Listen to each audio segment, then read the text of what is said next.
Here comes Julien Leparoux on his winner into the winner's circle.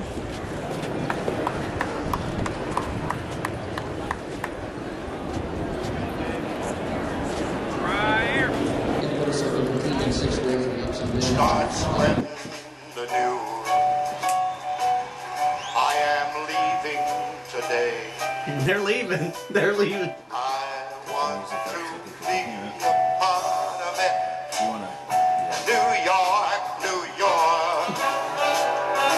These vagabond children, they are longing. With deep sorrow, we tell you the Yankees are out.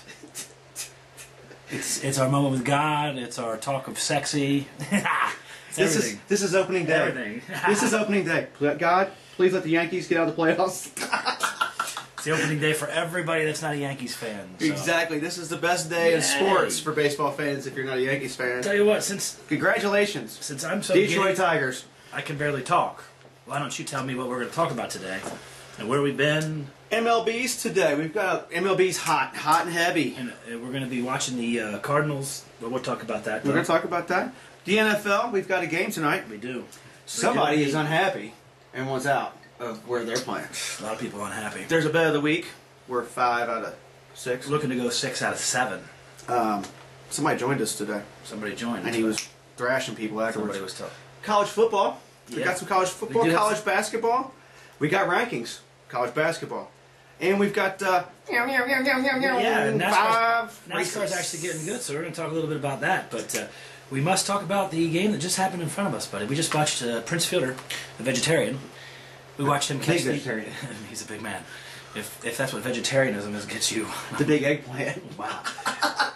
Does that mean you eat an extra portion of eggplant? All you want. Anyway, Detroit's going to the big dance, the World Series, the Motor City Kitties. They're gonna.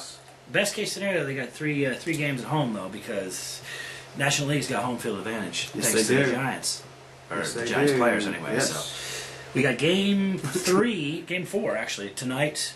St. Louis and the Giants. Name Giants. Who's pitching in that game? Tim Lincecum against Carpenter. Lincecum's back in the starting lineup. Or no, Wainwright. Wainwright's tonight against... Wainwright and Lincecum. Lincecum's back in the lineup starting pitching. He was coming out of the bullpen. But it's going to be interesting to see how that works out. I don't like to doubt your boys because they're miracle workers. But I believe that the Giants will win this game and tie this series. I think this will be a better series than the Yankees series. It's so heartbreaking. That's not going to happen. Anyway. But anyway. The D-Huff Miracles. Interesting though, last night they had a 3.5-hour rain delay. Come out of the rain delay, they lose Carlos Beltran. Before the rain delay. Right, but who comes in for Carlos Beltran? Matt Carpenter hit the 2-run home run. Pinch hitter. Just like it was prearranged. It's ridiculous. It's ridiculous. Beltran is day-to-day with a sprained knee. It should be noted, I didn't get the broom. I was going to bring a broom in, but it should be noted that the Yankees were swept. Not only did they lose out of the playoffs, they got swept out of the playoffs. Tell me the rotten dirty story about A-Rod. First of all, if I was A-Rod, like I told you, I would. He called on him with 1 out, bottom of the ninth, to pinch hit after being benched for 2 days. And if I was A-Rod, I'm not going in. Not only is it bottom of the ninth with 1 out, they're down 8-1 with nobody on. Isn't that the ultimate slap in the face? Yeah. I mean, it's like, hey, Girardi's like, come on, A-Rod, time to get in there. I've been like, Cashman probably called down and said, hey, send A-Rod up there. Well, yeah. They're trying to get top dollar, so they have to eat that contract. Anyway, let's go. Does this have anything to do with it? I don't know. Riding dirty. Game 1, A-Rod gets taken out for the pinch hitter, who gets a home run, Ibanez. Well, after that, he takes a baseball, writes a note on it, sends it up to an Australian bikini model, asking for her phone number. Well, Not interested in the game anymore. He's trying to get a girl's phone number. Is A-Rod single again? I don't know. That's the other question. So, I don't even know. I think he is. I think he just broke off some stuff. Anyway, so a Heartbreak Hotel here in the D-Huff and Nasty camp for the Yankees not being in it anymore. We're all sad. Oh, that guy got loud. Anyway, let's talk NFL. We got a game tonight. This is an interesting game, actually. Seahawks go to 49ers. 49ers got pummeled by the Giants. Manhandled by the Giants at home. Seahawks are playing good football. They beat the Patriots. They did. At home. At home. So, who do you like in this game? I got to think the 49ers are going to come back vengeful after that Tough thrashing. defense. That defense is tough at home, man. I tell you what. They were supposedly, but Ahmad Bradshaw ran holes thrown, dude. That was after they were already up too. They were up quite a bit by the time that he started to run all over. Well, let me ask you a question. Do you think that Russell Martin can play on Thursday night Russell Wilson can play in San Francisco on a Thursday night and beat that 49ers defense after this loss that they just had? You know, Thursday night's fluky. It's fluky. I think it's going to be a close game. It's short But I rest. think the 49ers pull it out. It's short rest. Did you want the answer to my question? Or yes. Did you? Okay, because I wasn't sure about that there. I think the 49ers blow them out. The answer to my question that was asked by my co-host is no. He can't go there and do it because the 49ers will be playing lights out. It's a night game. A lot of activity in San Francisco because the Giants are in the playoffs. I don't know if that game's out there or in St. Louis tonight. It's in St. Louis. So, but still, there's a lot of hubbub in the city. They'll be out there supporting their team. They'll be watching it on the monitors and stuff. Everybody, you know. Yeah, it's going to be... Talk to me about this Chiefs news. Well, Dwayne Bowe's come out and said, I want out of here, man. He's tired. He's tired of Castle. He's tired of Castle not getting him the ball. He's one of the better receivers. I mean, they when he first came in the league, they were talking Megatron. They were talking Andre Johnson. And Dwayne Bowe. Yeah, and he hasn't had a quarterback out there. Castle had that one good year when he backed up. They're saying maybe Miami. Yeah. Come on, bring him down to Miami. Give us a wide receiver. That's what we need. Tannehill's a good quarterback. Miami is just desperate for anything to give them hope. Well, they're 3-3. Dolphins suck. And they should be 5-1. Dolphins suck. Yeah, of course. Fasano, Tannehill, Bush. Of course they should be. So anyway, if you're in a gambling mood, on a realistic note, what's our record, buddy? 5-1. No, actually, it's 5 out of 6. I know, but 5-1. We're 5-1. Okay, Same difference. 5 out of 6. Okay. For those of you we're going to jump on the dirty doo-doo brown train. Just going to stay on that train. We're going to see what happens. So, take a deep breath, buddy. Just take a deep breath. Let's focus. See, you and I. Focus in with me. Stay deep breath. Come on, deep breath.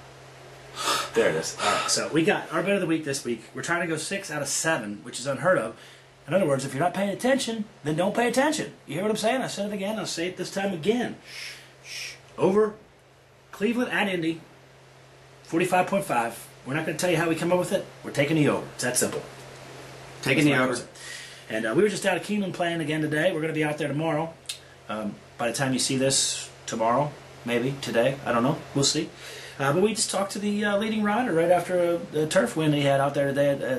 It's, you know what? Instead of talking about it, let's just paddock. Standing here with the leading jockey this meet, Julien Leparoux. How you doing today, buddy? Very good. So far, so good. Yeah. So far, so good. He just won the 6th race on it's Captain Futuro. Came from off the pace a little bit in a 1.5 mile turf race. So it looked like he was sitting in there perfect. Saw you in the back coming around the first time. 5th place at the top of the stretch, somewhere in that neighborhood on the rail there. Yeah, well, you know, it's a horse that came from Europe, so usually they don't break very good from there. So we were basically last, or very close to be last anyway.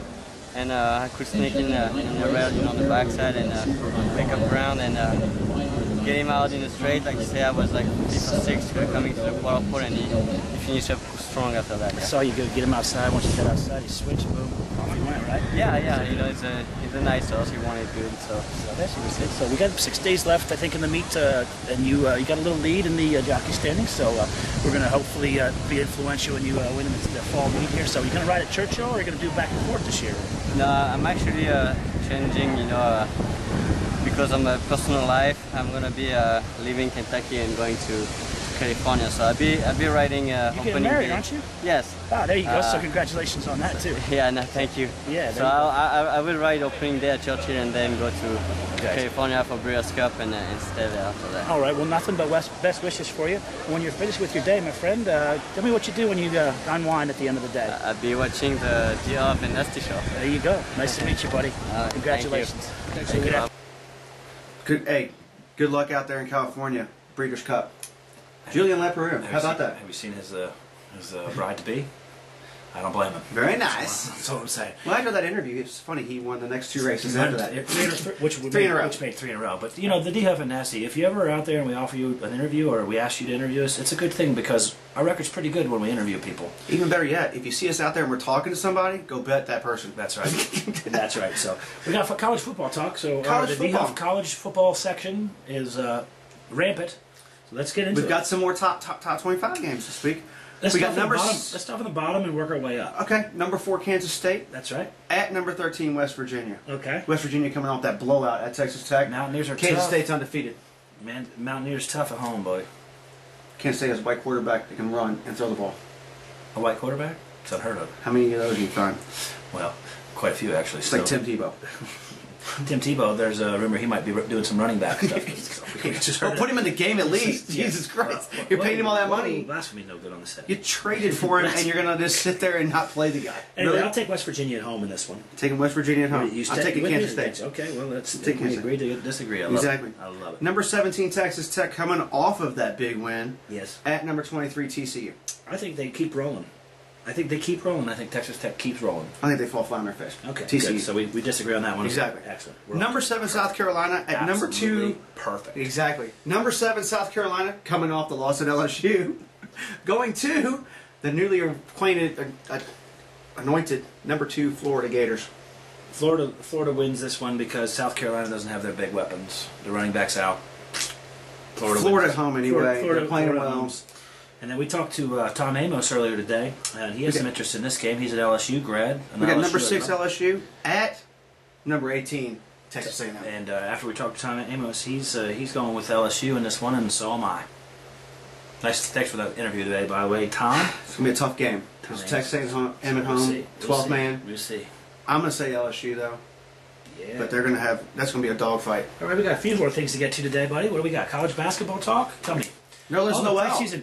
We want to congratulate the. We should put the banner back up. We're gonna put the banner back up soon. But we gotta wait for the girls to get there. Exactly. We've got the top 3 teams in the country are within 20 minutes of us right here. Oh, 2 hours. But Now Indiana's a little bit. it's Bloomington. Depends on where you're at. We could be in Lexington. Anyway, they're all local. 2 of them are in the state of Kentucky, and one's right across the border. The 3 most local Division I 3 basketball teams are closest to where we are right now. Right. IU is number 1. Congratulations, It- Tom Crean, on the preseason. It should be noted. It should be noted that there's 3 Big Ten teams in the top 10. That will last.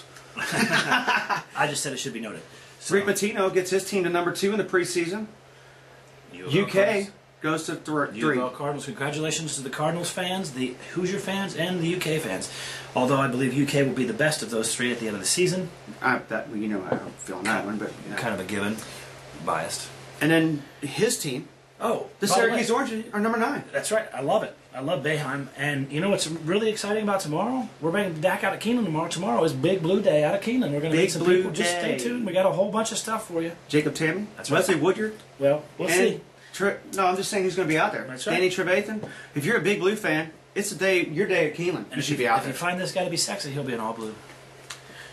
All blue. I'll be trying to avoid him, but he'll be in all blue. So anyway, let's talk a little NASCAR and let's get on out. Yeah, NASCAR's getting good, kids. We got 5 more races, including Kansas this week. They put a new track surface at Kansas, and what happened? A lot of wrecks. Denny Hamlin wrecked today. What happened? Dizziness. Can you race with a dizzy head I can do a lot of things with dizziness. for 500 miles I like to at 180 miles an hour? It's tough. I tell you what, these are bigger athletes than what people think. Try sitting in one spot, not pissing, not shitting, unless you do it in your suit, for 5 hours. You know, you can only get a drink here and there when they stop you and stuff when you go in for your pits. And most of the time, it's 100 degrees outside. And it's 150 degrees in the cockpit. Yeah, exactly. So anyway, give me a rundown of who can win. We're down to basically 5 drivers can win this thing, kids. 5 drivers. We're heading to Miami soon. Jimmy Johnson's lurking. Kozlowski's in the lead, as far as I know. Keselowski's in the lead. You got the stats? Jimmy Johnson is minus 7 points. That's right. In other words, he's 7 points behind. Hamlin in his dizziness is minus 15. He races on Sunday. He will race. He's racing. He'll shake it off. Exactly. They'll do something. He's favored at that racetrack. Yes, he's favored. Clint Boyer is minus 28, and Casey Kane is minus 35. Casey Kane is on the edge of being out of it. As long as there's not, people would have to implode, but he still can get it done. With He 5 needs races to be go. in the top 3. We got to talk about some music now, my friend. Remember, guys, if you don't have anything to do tomorrow, come join us at Keeneland. We're talking to some kids from the Kentucky alum. We got some big names out there. Sundays, we're always at BBC's in the morning giving you our fantasy picks of the week. We got our bet of the week. We already gave you that.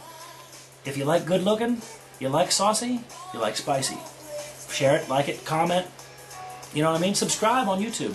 But either way, let's see what it's all about. Let's see what it's all about.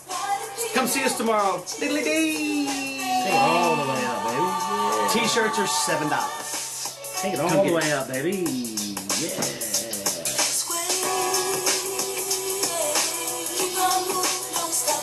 Bye-bye, Yankees. Bye-bye, A-Rod. Go move. Go fishing. D-Huff and Nasty Show coming to you from the Keeneland paddock.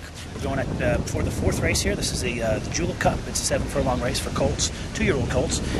We got Tom Amoss here with us. He saddles Greenhaven's Rewards. Is a colt. We're watching him in the paddock. He looks a little bit feisty. He's a beginner. He's a first-time starter. Yeah. There are a few of them in here like that. This is all new to them, so they're a little pumped up about it. So that being said, they're actually pretty calm.